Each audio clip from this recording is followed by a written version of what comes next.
Hefty Seed Company is proud to sponsor today's Weed of the Week. At Hefty's, you'll always get a great price and solid agronomy information. We're Hefty's, and we're big on the farm.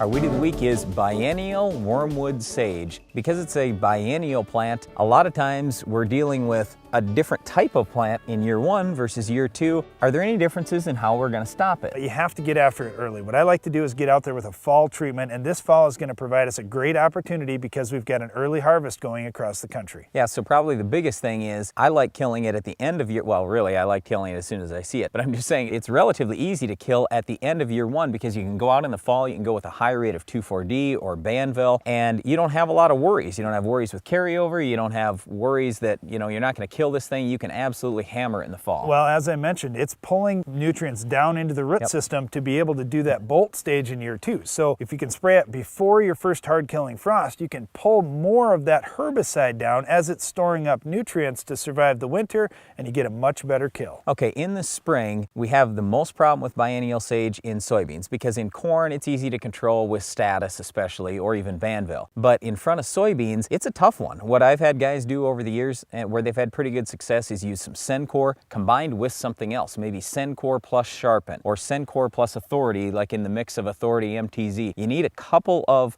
methods to get this under control. Now certainly tillage will do a pretty good job too, but you've got to get out there relatively early with that tillage. If the plant gets really up and growing, then all you do a lot of times is kink that stem over. And of course a high rate of glyphosate is going to be recommended with all of these applications in the fall or in the spring. You'll do a nice job controlling biennial wormwood sage. Well, that's it for our Weed of the Week, but stay tuned. Iron Talk is coming up next.